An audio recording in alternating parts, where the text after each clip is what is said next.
So my guys, Creative Studios podcast. We are in the building with my guy Vici. Drove up. What's happening, everybody? Nice to meet y'all. How you doing, bro? I'm putting my phone on silent here. Going. I should probably do that too, actually. It's live, man. No, it's not live. How it records live. Vici, man, we found each other on Instagram. He does music. We were just talking off air about other curricular activities he does, as well as dancing in the breaking arts form, something I'm very much familiar with from that world as well. So how you doing today, sir? Good. Thank you so much for having me. Not really from that. I never break that, but I used to go to a lot of the competitions when I was younger and stuff like that. And I grew up like in the 80s, baby. Yeah, and that was huge in the 80s. Yeah, because you would just bring cardboard around and shit like that. And like I was a kid watching Michael Jackson Bad, and like I just remember that nostalgic feeling of breakdancing. Yeah. It's kind of unique. And then like in the Milpitas, San Jose area, like I just knew a lot of people were just like super into it and stuff like that. But how you doing today, man? Good, man. Thanks for having me. I mean, to that point, I mean, we used to carry cardboard around too when we were breaking. So yeah. The cardboard's legendary. The refrigerator cardboard box, man. You get the little cardboard with the linoleum over, some duct tape on the side. People bring linoleum as well, right? Because I think linoleum is a better way to go about it. You know what I mean? And back then, if you didn't have the money to buy like a big fancy speaker, what we would do is we'd play music off of our phones, put a red Solo cup or a textbook in there to get the freaking echo going off. So that's how we would practice back then. That's the new Bluetooth. That was the early Bluetooth, right? The red Solo cup in the phone. Is that what you're saying? Or okay. No, so you would get a Solo cup and you'd get your phone out and you'd play some break beats on there, and then you'd put it in the cup so that it would sound louder. I don't know if it actually did, but we thought it did. So. Okay. Was that before Bluetooth speakers or like? No, Bluetooth speakers were around. We just couldn't afford it. Couldn't afford it back then, so. I never heard of that DIY trick, but a Solo cup in a phone. That's dope. Do we have a Solo cup? Can we try that right now? Like, let me see. Hold on, man. It might not actually work. This is what we actually work. Hey, when you're 16, when you're 16 and someone tells you think it'll work. Here we go. So if I play something in the Solo cup, it sounds louder. When I was 16, that's what I believed. Was it cut out on the bottom too? No. Okay. Put it in as is. Let me just try this real quick because it sounds cool. Like, hold on. We testing it right now. This is an Asian hack right now, man. Like.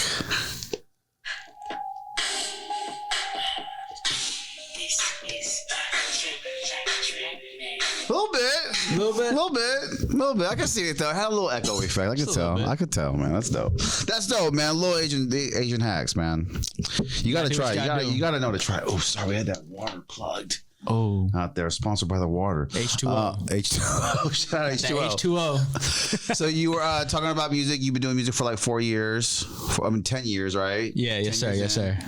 And where do you mainly produce music out of? You said I know you look for your own producers and stuff like that. Something that I like used to do as an artist, because I think beat shopping is just like an amazing thing to do. It's one of the best shopping experiences you could have. How do you go about the process about recording and stuff like that, and just stuff like that? Absolutely. So let's rewind the clock back. When I first started making music, it started with, I went to, what's that store called? Guitar Center. I bought FL Studio, bought all my equipment, and I was recording. I was recording in my closet, and then I realized that I didn't like the insulation on that. So what I would do is I would go inside of a car, because when you're in a car and you're driving on the freeway, you don't really hear the outside noise. So I'm thinking, okay, there's good insulation in there. I would bring the mic into the car, record, and that was V1 of Vici. That was version 1. I was recording out of the car.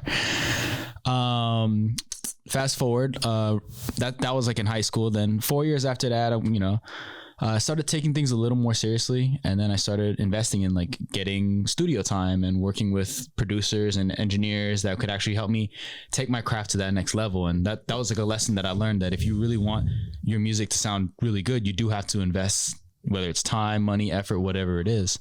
My process today, I'm lucky enough that I've gotten to meet a lot of producers through social media, and they'll send me beats, or I'll go on BeatStars and find some, and then what I do is I listen to a bunch of beats. I start freestyling, and if it feels like, as I'm freestyling, the music is coming out like water, and I'm not trying hard, I'm not trying to make up anything, it just flows, then that's what tells me like, okay, let's make this one a song. Write the song, and then I work with an engineer here pretty much exclusively now. He's been doing my music for pretty much forever. It's my boy Fern. he has a studio out in San Jose. I usually write the song. I hit him up. We've got like a monthly cadence where I'll come in and I'll be like, all right, let's record, and then we'll record and mix and master and all that good stuff. So pretty standard, yeah.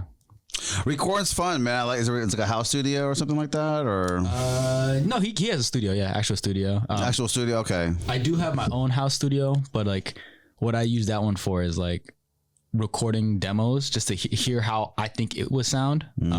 Play it in the car, and then if I'm like, okay, this is how we want to do it, then I'll bring it to the studio to do the final mix and master and recording. Got you. Which is fucking a lot of artists do, man.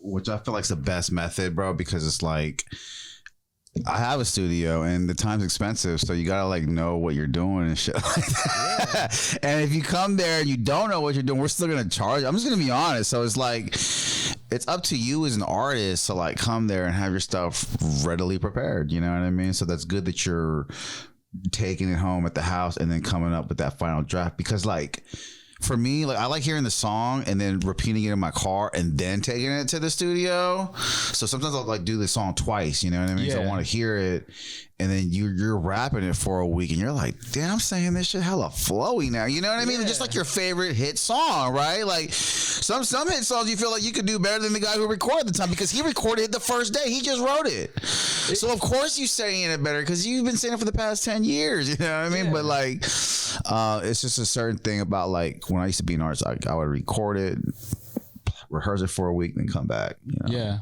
It's crazy. Like, to your point, like you book studio time, and then for me personally, like I don't want to go in there and just like waste time being like, hey, I don't really know what I want to do. You know, the clock's ticking. You are regardless if you make a song or not, you pay the time at the end. So I do like to do as much prep work as I can beforehand, so when I go in, we know exactly what we're trying to do.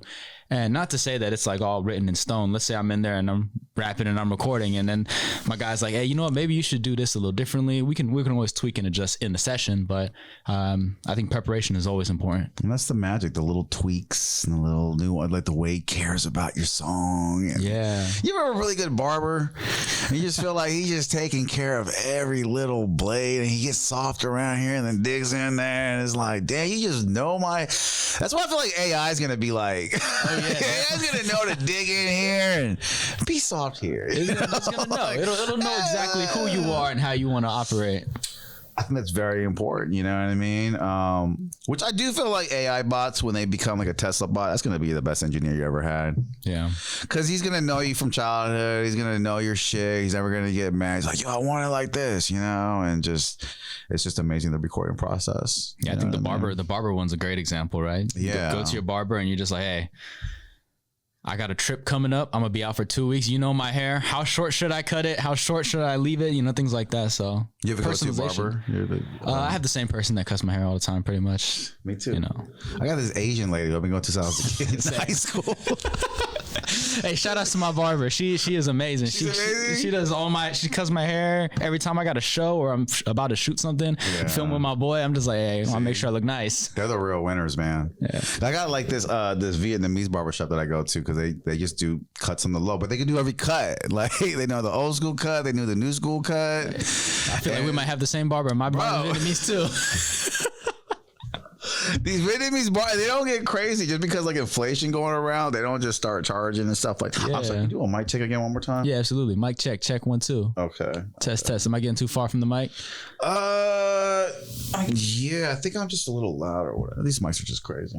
Okay. No, I'm good. 1 2 1 2 1 2. 1 2 1 2 1 2. Make sure we're just on point. But yeah, I mean, it's just like my haircut place, they haven't really raised their prices, and it's just like, damn, y'all making money? Like, they don't raise them. But that's what I love about Asian people and Asian businesses. We'll keep our shit like, no, this is reasonable, bro. Like, this is reasonable, bro. Like, I mean, like you go to like a Vietnamese sandwich spot today, and there's this place that we go to all the time. Me and my boy, we go to a Banh Mi Ballet in Oakland, and they're still selling their sandwiches for like, I don't know, like $5, $6. I feel you. They were $2.35 though when I was a kid. That was like, That was like a good 10 years ago. Man. The banh mi was a crazy meal because you can fill yourself up for like $2. And it's good. It's delicious.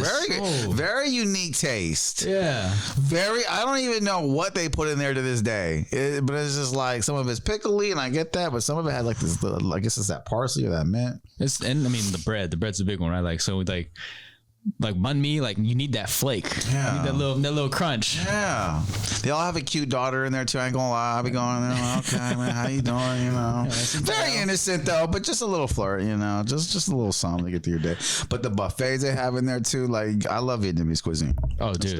Top three cuisine for sure. Top 3 cuisine. It's like an Asian French influence type. Yeah. I would say with them. Definitely. Like, yeah. And their candies even be good. Like the little pastries are a little fancier because of the French influence and stuff like that. I actually just came back from Vietnam, so I got Stop playing. Are you Vietnamese? No. So I'm Chinese, but my family's from Vietnam. Interesting. Yeah, both my parents are from Vietnam, so yeah. Okay. there are. We exist. There's people like us out there. This is a clip. All right. Oh, you should be taking notes, by the way. I forgot to tell you that. 12:45. Yeah. So you're Chinese. Yes, sir. Your parents are Chinese. Yep. Both of them. Yes. But they speak Vietnamese. No, they don't speak Vietnamese. Wow, so they speak Chinese, but my entire family is from Vietnam. So, how does that work? They had a province in Vietnam where you just speak Chinese and stuff like that. Is that where it's going on? Pretty much. I think like back in the day before the war, there was actually a lot of Chinese people that lived in Vietnam, born and raised in Vietnam, and then they all emigrated here to America. So. Before the war, yeah. Not the Vietnam War that everyone's thinking about. I think it was called the Second Indochina War. Okay, so if you're Asian, you know about that. Yes, so I know about that. Okay, yeah. So yeah, we was that before the Vietnam War? That was after the Vietnam War. After the Vietnam War. I still know my roots, people. Vietnamese or? No, I'm a weird Asian, bro, because of all the American food that I've eaten. People cannot guess what I am, and I just felt like I am what I. You're Korean, right? No. I don't think I'm Korean. Because you got the chubby cheek thing going on. Nah, that's due to McDonald's. Jollibee. Are you Korean? You're Vietnamese? I'm Korean. Is he Korean? Yeah, I'm Korean. Yeah. You can tell I'm Korean? Okay, that's crazy. Because people like go Filipino. Because of the McDonald's. Or Hawaiian when I wear my hair in a man bun. This is the only time they call me Hawaiian. I'm wearing like a man bun. But that's why. Okay, so you're the firstborn out here? Yes, sir. First generation. That's dope. Thank you. That's dope. Well, I feel you because we're very special, man. I'm being honest, man. Like, if you're a firstborn Asian, bro, I cannot, like, now that I'm older, it's like, bro, we had to be interpreters for our parents at 8. Oh, man. Do you know what I mean? Like, and then we don't get how our Asian parents are keeping up with white parents. Like, how are they paying the rent? Like, they don't speak the language. And, like, I don't know. It's just like, like, for me in my household, like, I wasn't the oldest one. Luckily, I had an older brother, so you know he shouldered a lot of it. But still, I had to interpret a lot when he wasn't around. It was just like, this is crazy. Like, it's a really interesting experience. Like the Asian American experience is something that I never really thought about much growing up until I think I became an adult and I started reflecting on my life. And I was like, it is a really interesting experience. I was telling you, nigga, it doesn't get talked about, which is fine because we take care of our own. So I can see why. America likes to look at the little guy, you know, the underdog, you know. And I'm gonna be honest, Asians are underdogs. We just handle our shit, so we're not underdogs. All right, we got good credit. We know how to act. It's just I don't know. Like that's just how I feel. So I don't need your underdog story. I don't need like to be the underdog American. So I'm just being honest. I don't need to be in movies and shit being celebrated. Like we're fine. We're good. You know what I mean? Like I love my life. I love my life in America. It's amazing. I date multicultural women. That's like a stupid thing to say, but it's like for an Asian man, I'm just being honest. Like it's like we feel the American experience. I'm very glad to be here doing all 100% that shit, you know what I mean? So, but I feel like a lot of Asian Americans feel slighted, and it's like, yeah, it's like, hey, you want more bitches? Go to jail. I don't know, you know what I mean? But like, that's stupid. Like, you have everything you want. You know, we're prosperous people. I mean, you've gone like you've gone to I've gone to my homeland. Like people in Korea be like struggling. It's very different. Like when I went to Vietnam, I mean, I love Vietnam. One of my favorite countries to travel to. I've never been, but I heard. Yeah, but like I love the Asian American experience. It's in the way that we carry ourselves. It's unique. The way that we walk, the way that we talk, like everything. It's all embedded in who we are, and that's why regardless of what other perceptions are, I'm very proud to be Asian American. Very proud. We're very proud. We're not celebrated enough in media, you know, but through the Instagram era we are. There's a lot of pages that focus on like Asian Americans doing stuff, you know. It's kind of a weird thing. I told this like as a joke, like when like you're at a party and there's like only 2 black people there, like they'll come up and say what's up. They'll be like, hey, what's up, black man? Hey. Asian people avoid each other. You laugh, right? But it's like, it's true. If there's like an all black, all white, and there's just 2 Asian guys, they'll be like, whatever, dude. Well, you're their Asian friend, I'm their Asian friend, and we're not gonna meet in the middle and be like, what's up, Asian man? I'm gonna get flack for this. I mean, maybe you would, right? But like or the younger generation would, I don't know. I remember growing up, like going to in middle school and high school era, it wasn't cool to be Asian, right? And that like it didn't take me till I was like an adult to realize, like, you know what, I love who I am, and I'm acceptance of that. And at the end of the day, you can only be yourself. Asian's cooler as an adult, though. I felt like in high school it's not cool, but like when you get older, it's cool, and you realize like the really educated culture women, they be liking Asians, you know. And that's what flipped my script. It's like, okay, y'all like Asian food, and then you know, get them with the food first, and then the food really gets get them with the food. Now I ain't gonna lie, I've gotten some pussy off K-pop and Squid Games. I swear I gotta have. I swear with Squid Games, I was getting more looks. Like, why are they looking at? And my friend's like, bro, it's like Korean drama, like popping right now. Man, dude, okay. Koreans really put Asians on the map. Like, shout outs to Korea. Like before the whole K-pop and Korean movie industry, like. I feel like they really just paved that way. Totally. I just finished Squid Game season 2. Great. Fire. I love Squid. I love the writing. Cap. Y'all not killing out there. Y'all don't have any guns. I've been out there. You don't have a gun store. Okay?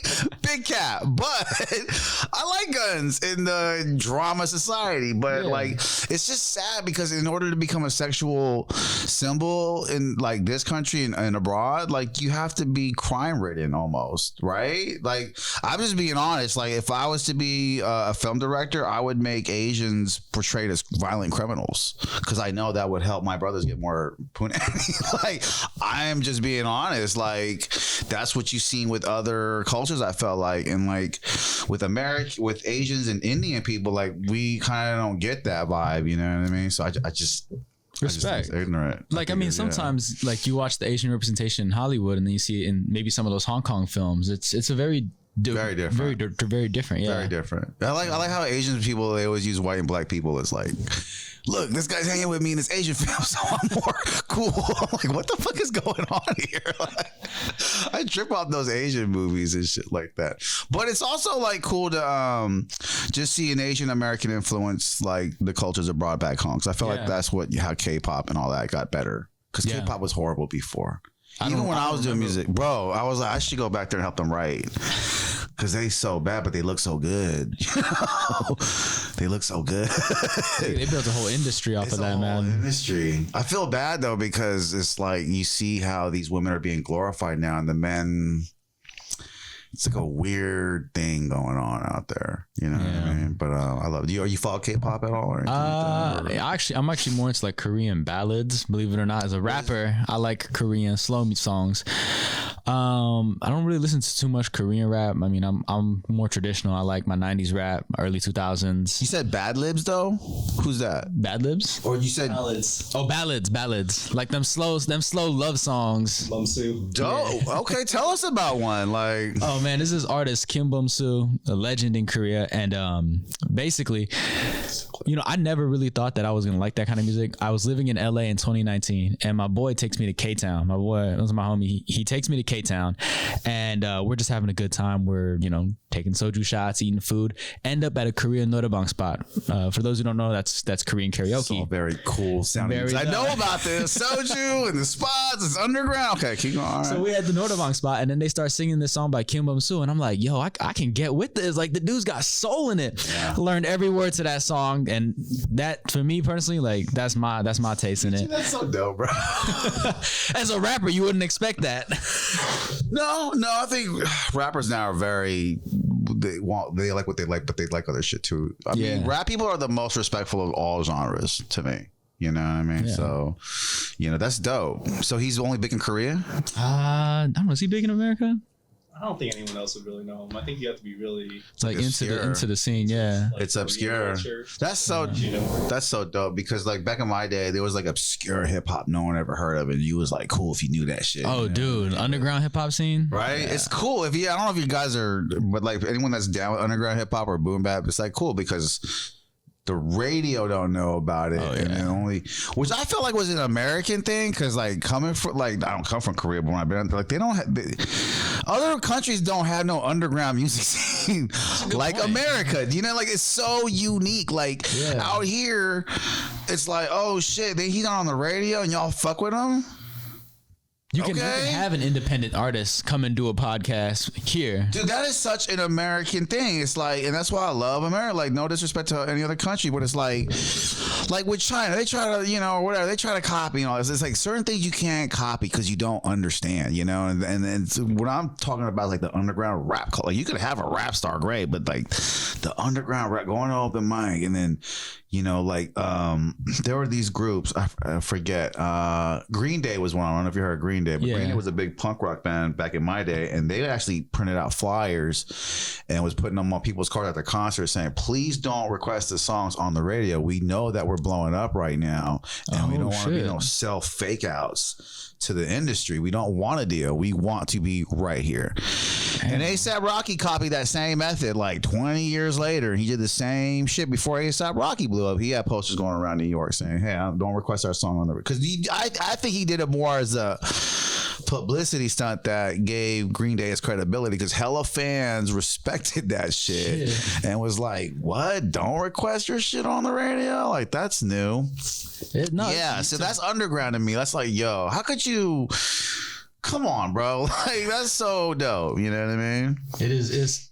I mean, you mentioned a good point, like with the open mic thing. I just came from an open mic last night. And it's, which one? It was at Studio X510. Shout out to them. Oh, shout out my homegirl Karina, man. Yeah, Karina was hosting that one. So shout out. Super dope open mic. And it was cool. Like, I don't really do a lot of open mics, but going there and seeing like all the different artists and all the different genres that everyone was bringing to the table, it's like, that is such an independent artist thing. You got people who are slow, people who are loud, people who are fast, high energy, and it's like all that coming together at an open mic. That's like the beauty of independent music scene. 2406, remember that? Okay, yeah, shout out Karina and her open mic, because I've been knowing Karina a long time. She came out from Tune Studios, and I remember she came to me thinking she should start her own studio. I'm like, Karina, you'd be amazing at your own. Are you kidding me? And then like, so that's where she's at now, and I've seen it, and she keeps a very eclectic mix for her studio. Like, it's different artists that she encourages to be different. That's what I like. That's what I see. I just feel like with me and her, it's like these parallel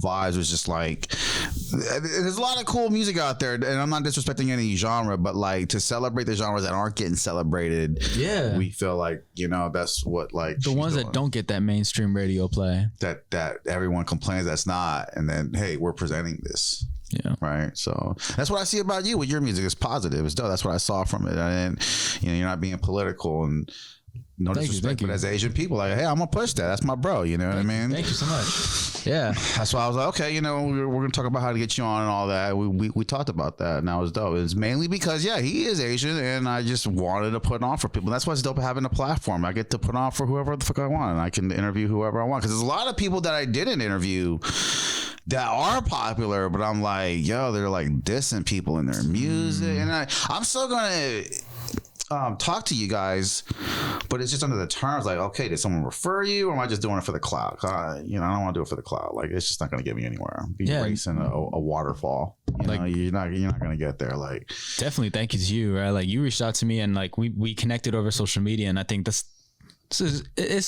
we're so lucky to be artists in today's society, where it's like you can just have a connection like that. Like, I think I posted a reel, and then somehow it ended up on your feed, and then fast forward 1 to 2 months, and here we are doing a full podcast interview. Yeah, and I actually found you because you followed someone else that I knew, and I was just skimming through pages, and you came up, and I am going to tell you, like, you have something that stuck out that I reached out because I scrolled through a lot of followers and lists, and it's like it's all about your profile and the way you edit your bio and all, and it all means something when someone's reaching out to you. And I didn't have to meet you at an event. And I love Instagram because, like, before social media, you'd have to just talk to someone and be like, I'm really doing it. Like, I remember your name later. And then the phone call, you really are doing it. But no, with Instagram, you get to like show someone what you're doing. Yeah, and it's kind of cool because what you're doing, you get to see a little bit about them before meeting too. Like, I know, like, you do comedy as well, and then it's cool to have that preface.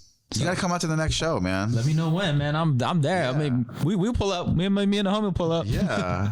You think you can bring 10 people out to a show? 10 people out to a show? I can guarantee you 5. You guarantee 5? I'll try to get 10. Guarantee 5? I can guarantee 5 all paid and free. Oh yeah. We can do it. If you can guarantee 5, I might be able to have you perform on my next comedy show. Oh shit! If you be down for that, all right, I'll make it 10. Let me commit to 10 now. You could make it 10. I could make it like a 7-8 minute slot instead of like a little 3-4 minute. Dude, that's so dope. Like, it'd be very dope because you'd be one of the only 2 acts that are music that are performing that night. Man, we'll manifest that. Hope that happens. Well, if it's open, we can talk about it. Sounds good. Definitely. It's all about opportunity, man. What about some big things you got planned this year? What you got going on? This year, so I am finishing up the release of my album. It's called Renaissance. It's an album that I made last year after like a 6-month break. So basically what I was doing was I just told myself I didn't want to do music anymore. It's tiring, and it's like I just fell out of love with it. And then I took a 6-month break, and in that 6-month period I was reflecting, and I was like, there's something missing in my life. So I wrote the album Renaissance as an homage to basically, it is like my ode to why I even got into making music in the first place. Starting as a b-boy, as a breakdancer in hip-hop culture, and that's what ultimately inspired me. And it's something that I carry with myself today, even outside of music. Like, the attitude of hip-hop, like whether it's I gotta negotiate or I gotta go to work, I do something, like I carry that attitude with me. So I'm rambling now, but basically I wrote the album. That's what a pod's for. Yeah, I wrote the album. I'm gonna finish releasing it this year. So far 2 songs are out. I got about 2 more songs that are releasing. So album goes out.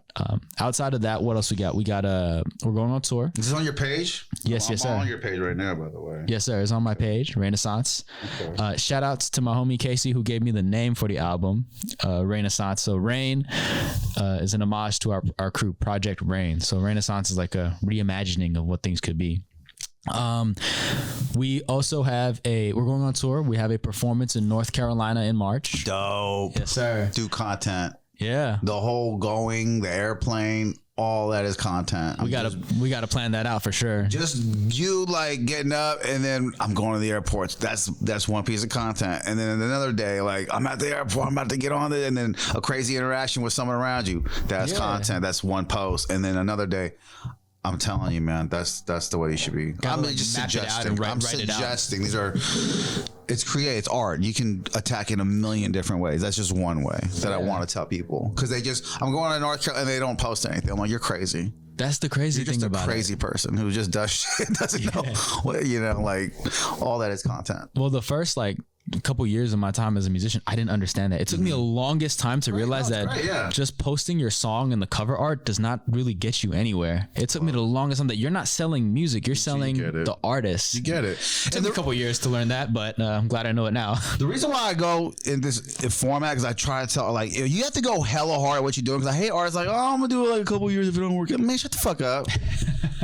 Like, don't bring that half-ass energy around me. If you gonna do music while you're doing it right now, like, go hella hard. Yeah. Like, what are you saving for, an island? You can't afford one. Let's stop playing. Like, all your money.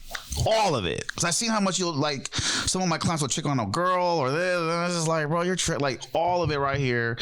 And then like because people like you and me, I felt like we learn from that experience, bro. Yeah. And it's like you get so much more when you go all in, and it like applies to the other parts of life. When you get a job, you're a beast now because you didn't invest in yourself so much. Like you get it, you know what I mean? And even if you can't go all in, for me, like I have to rationalize it. For example, when I first started making music, I was against like spending money on promo, on content, or any of that. Organic for sure. And then process for sure. Right. And then now I'm looking at it and it's like, you know, all the big labels, that's what they do. They dump money into an artist to promote them, to boost them. So I'm just like rationalizing. I'm like, if I'm gonna put time and effort into making a piece of content, making music, and I put it out there, maybe it only cost me $20 to boost it. What is what is $20? That's a drink at the club. Yeah, on like extra sides at Chipotle. Not real. Exactly. 15 now it's 28. Yeah, it's like I skip one night going out and then I can boost myself. You ever done that? Like buy a meal at 15. Okay, one add on. It's $24. Oh, don't forget the delivery fee. $31. These menu prices are inflated on DoorDash. What's going on here? Like these aren't the real menu, dude. Totally. And the reason why I say this, and I give this advice to everyone I meet, why not go hard? Like, because you might end up doing real estate. You might end up selling insurance. So you just met 10 extra people, 20, 30 extra people every day from going just a little bit harder. Right. You know what I mean? And that might mean, because you're an entrepreneur, you might sell clothes. I don't know. It means so many different things other than music. Like you could get into clothing, you know, you could get into all kinds of stuff. But at the end of the day, music's a great marketing tool. It is. I mean, it's the best marketing. To like understand it is that your music should be a marketing to make something else money, you know? So if you're selling clothes, it had it, like my boy Seiji, man, he used to intern here way back in the day, bro. And I could just tell this kid was smart, and he wanted to be an engineer, and not necessarily here, but just engineer. And so we took him and we gave him a client. He killed it. And now this kid's so smart. And I'm like, hey, this is a good looking Asian kid, Japanese. He has a unique look like me. He got long hair. I like this dude. Now he's blowing up. Seiji Oda, if you look him up now, I know him. Yeah, he's doing all this like peaceful thizzle shit. Yeah. And I'm like, therapeutic thiz. Yo, that is content. That's a lane that we can easily digest. You know, this guy's gonna only put out peaceful thizzing. And it's original too. That's the dopest part. Asian. It's original. And he's Asian. I'm gonna stop saying that. But so what? He's Asian, Brian. Like you're right. It's not a huge deal. Yeah. But I just think that was dope. And so it's just different avenues to think of. You said one of your passions are acting. Yes, sir. So you acted in anything recently? Or? Yeah, I do a lot of short films, independent movies and stuff like that. Those are fun. They are really fun. I got into acting, I think 2 years ago. And so to me, I looked at acting as like, you know, I've always loved making music. I love b-boying. Let me try that third art. Let me try acting and filmmaking. I mean, growing up, I always loved watching movies. Man, I gotta tell you, it's completely different than what I thought it was going to be. People too are completely different. And same. Yeah. I'm doing comedy. There's a lot of actors that do both. Yeah. You know, yeah. Like I thought, when I first started acting, I thought acting was going to be like, oh, you got to put on a mask and be someone that you're not. And what I ended up finding out was it wasn't that. It was... No, you're being you through a different version. Exactly. You're bringing yourself. Denzel's not the guy he's acting. He's just him playing the guy that he's acting. Yeah. And when I got that message, like it made acting so much more fun because then it became like an extension of rap. Like when you rap, you're expressing yourself in your fullest capacity. For sure. Acting, same thing, just a different scenario. For sure. That's how I got into it and I love it. I'm trying to write this Netflix special right now. It's cool too. Yeah, it's a little bit based on my life. It's just about a guy who's done open mics and then like the characters around the open mics, but like his story gets bigger as his shows get bigger because he starts transition from open mics to like headlining shows, and then along that he's meeting like better drug dealers because the bigger the shows get, the bigger the artists get, and they're rarely actually supplied by drugs, and he ends up becoming I'm writing that shit right now. When's it gonna drop? Oh, I'm just trying to shop it. Okay, I'm just trying to shop it. Yeah, because I don't know. There's just a lot of comedians trying to write stuff right now for Netflix, and Netflix is just taking what. Netflix is a crazy fucking app. That is just wild how they become like a whole entertainment. It's a whole empire. Yeah. Yeah, it's crazy. You watch Beef? Beef. I saw a couple episodes. I couldn't finish it though. To be honest, I didn't watch it. But like, it's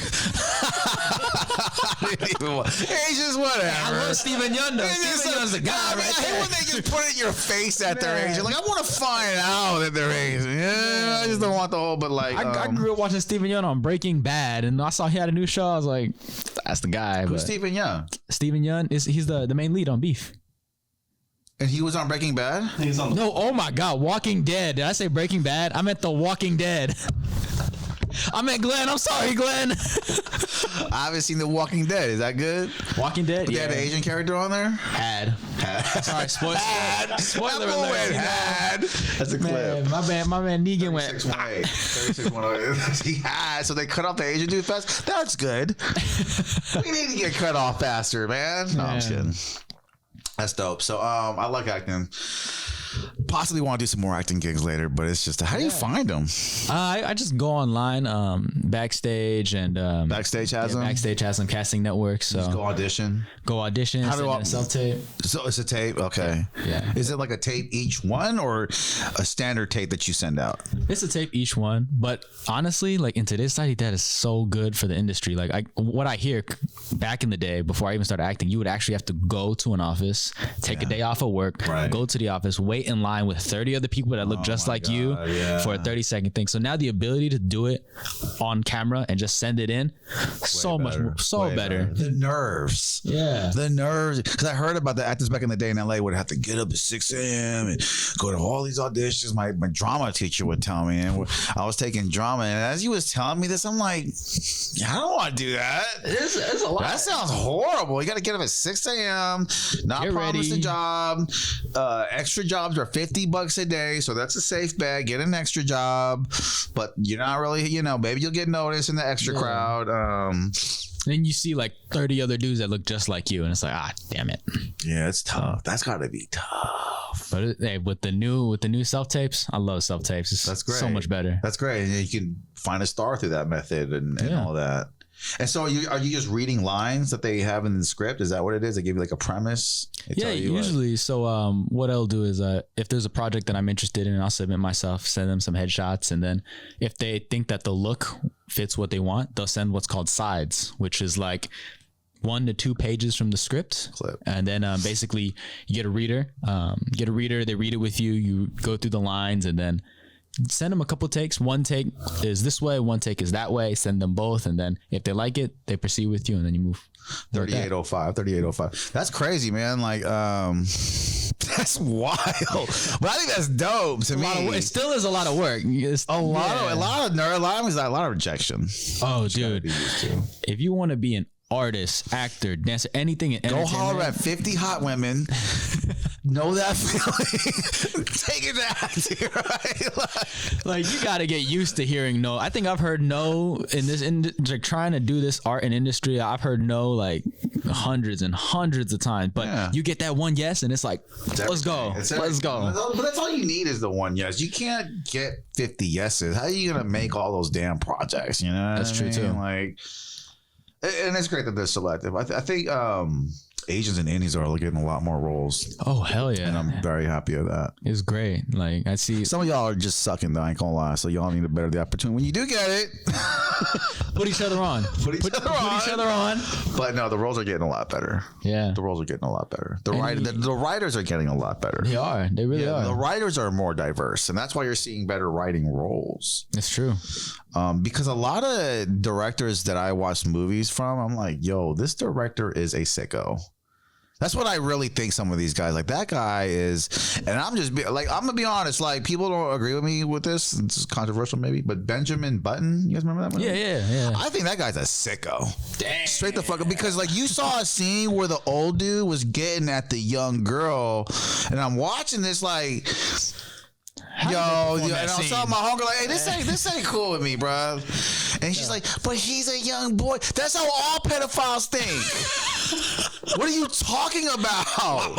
Is this a pedophile hero movie? Because he's really a young boy with the reverse age. Get the heck.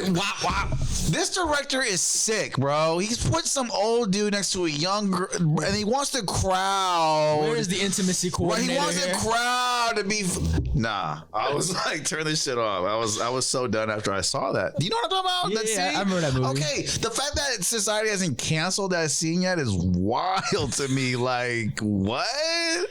Who directed that? Who directed that? By the way, can you look that up? Who directed Benjamin Button? Who's the sicko that did that? Because that's really weird. Like, was that the one with Brad Pitt? His name is David Fincher. David Fincher. Do you guys know who David Fincher is? Can you look up any movies David Fincher did? It was a good movie though. 7. Damn, Fight Club was good. Oh, Fight Club. Oh, I love Fight Club. Fight Club was good. We don't talk about Fight Club. That was a cultural crazy movie. That was one of the only movies where I liked the movie so much I read the book. Yeah, someone had to tell me how the guy wasn't a spoiler alert, but I mean it's old, right? But yeah. No, looking back when I first watched it, I didn't realize that it was. But then I was like, "Oh shit, that's a great plot." Yeah, it's super dope. Tyler Durden, not really there. And I just watched the ending like a while ago. So I'm gonna ask. I didn't finish it. He shoots himself, but he didn't die. Shoot, I can't remember. It was a long time ago. Okay. We talked about the acting. Well, yeah, top 3 food spots. Top 3 food In spots. San Jose, around you, Asian, cultural, don't matter. Just top 3. You can't name the pho spot that's up till 2 a.m. That's been done. So that's one off. You gonna name that? That spot's legendary. That spot's good.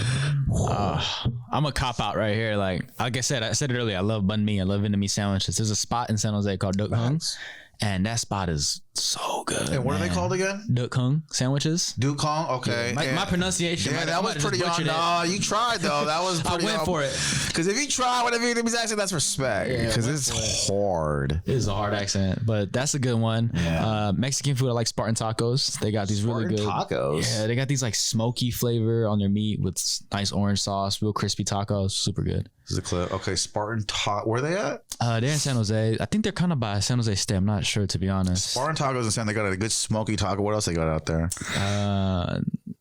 They got this crispy taco, and then the meat is super smoky. So that's one of my cheat meals for sure. All the time. Yeah, that's like.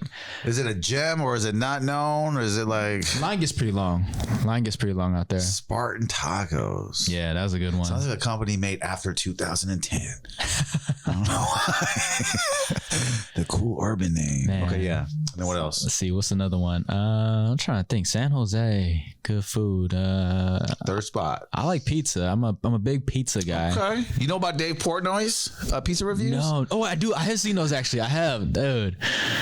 Bro, I be spending. I don't even eat pizza, and I'll just spend hours in the morning watching that shit. It's so stupid. But if you guys don't know what I'm talking about, Dave Portnoy does these. I guess he's Barstool Sports, right? I think something like that. Right? Yeah. Barstool Sports, and he just eats pizza, and it's so funny because he does one bite. Everyone knows the rules. One takes bite 5 only. bites, and then but he takes a good amount of bite because he hits the front, hits the side, and he hits the crust. And he gets a really, like, he'll be in front of the owner's face like 7.8. And you think 7.8 sounds like disrespectful? That's good. No, that's a good score with Dave. Score. That's why it's so authentic. Man. You know what I mean? So my friend Tino, we're eating today. He wants to do burrito ones. I was like, yeah, I want to do taco ones. A taco, you can get a whole. I could eat a taco in one bite. One bite, everyone knows the rules. One bite. Taco. That's what I want to do anyway. But yeah. I wish we had more New York pizza out here in the Bay Area. There's not any good food pizza spots around here. Let's be honest. I don't know why. This is crazy to me because we live in a society like, why does New York have better people? Like, why can't someone who just go out there and learn what they're doing? Because I heard like in New York, like there's one spot they actually bake pieces of bread and then put that in the dough. Oh shoot! Yeah, and then so this guy, my producer went. Yeah, my boy Casey over here looking at me like, maybe you didn't go. Now. I thought you went. Oh, no, you didn't. You were just doing that. My bad. Yeah, I thought you were excited. But anyway, I went to New York. I ate so much pizza. I gained like 15 pounds on that trip. It's really better out there. There's just something about that fold. Like you get the pizza and you fold it. The New York fold, dude, crispy, crunchy, delicious. Only like $1 to $2 a slice. Like, how is that not a sandwich? Ooh. Is a hot dog a sandwich? Is a hot dog a sandwich? I think it's its own thing. Actually, no, I think it's a sandwich. Bread and meat. I think it's a sandwich. I classify dog is a hot dog is a sandwich. What's your take? It's just a hot dog. It's a hot dog. People say like taco. They're a taco. They're a taco. Same thing, because if the back end is connected, that's where the argument gets squirrely. Like, is it really a sandwich if the bread's connected in the back? Well, then to that point, so one of my favorite foods of all time is a Philadelphia cheesesteak. Without a doubt, that's a sandwich, but it's connected from the back. Oh. Philly cheesesteak. What is it? Yeah, these are great points. What is the difference between a Philly cheesesteak and a hot dog? Nothing. Deliciousness. That's it. Right there. One's amazing. Yeah, the Philly, right? Oh, dude, Philly. Like, if I'm hot dog can be pretty goddamn amazing. For me, I'll go to Costco, get the hot dog, and then get some rice at a Chinese restaurant right nearby. For $1.50, it doesn't get more tasty than that. Bro, I'm Asian, so I've been in the McDonald's before with rice. They look at me hella. They start laughing. You went into a McDonald's with rice. Watch me shit. I'll shit a lot better than you, buddy. You went into McDonald's with For rice. sure I did, yeah. They had like a little fast food Chinese spot next door. Oh, shoot. Dope. Yeah, so I just bought the little $1.25 rice. And then my friend was just clowning me like, damn, I don't want to sit with you right now. And then they saw me and like, I could tell I kind of was good. I'm like, oh yeah. I love getting like McDonald's on the way home when she lived at my mom's house, and I would like eat Big Macs with the kimchi and the rice. We just came from Jollibee. I'm telling you. Kimchi Big Mac. Kimchi Big Mac. Bruh. You don't even know what kimchi is, do you? Do you? It's amazing. Okay. That's really good. Yeah. We're about to get out of here, man. We went for an hour already, man. Can you believe Oh, for real? Damn, we went through an hour. Every new podcast guest, I love saying that because they're like, what? Absolutely. Anything you want to promote before we get out of here? Or? Yeah, just I guess lastly promoting myself. It's Vici Music. You can find me on Instagram at ITSVICIMUSIC. My new album Renaissance, half of it's out now. The other half is coming out the rest of this year. Make sure to check that out on Spotify, Apple Music, all streaming platforms. That's it, man. Thank you so much for having me, bro. 4715. Dude, talk about your music, talk about the style it is, and actually, can you spell your Instagram handle for us too? Yeah, my Instagram is ITSVICIMUSIC. It's Vici Music. I know a lot of people always be like, "Is it Vicky?" I'm like, "Nah, it's Vici." I know. I was just gonna call you Vig. I've been dealing with that ever since I started making music. Like, is it Vicky? I'm like, "Ah, it's Well, you Vici." need 2 C's. Yeah, I know. No, listen, I am named Believe. I got 2 E's in Believe, and people still go Belev. And I'm like, there's 2 E's there. Come on, man. So I had to put an extra E at the end of V, and now they say Believe. And I'm like, Joe, like, there's 2 E's, and you still say Belev? Gren? Damn. Is it Gren or Green? It's Green. Belev? So, man, that's crazy. Explain your style of music for people that don't know about it, so they can. Yeah, style of music. I mean, I like making rap music. My inspirations, I'm inspired by a lot of the 90s, early 2000s songs. But the type of songs I like to do, I like to make a little more upbeat, positive vibes, introspective. Probably more along like lo-fi, boom bap, city hop type-ish vibe. I mean, for sure. Check it out. Let me know. I like that. Yeah, that's why he's on here, man. Thank you. Hey, man, we're going to get out of here. Create Studios podcast with my guy Vici Music. Go at him on Instagram. Go see him acting. Go see him breakdancing. We can talk about your breakdancing, man. That's episode 2 next time. Episode 2. All right, guys. Enjoy your weekend. We're out of here. One love.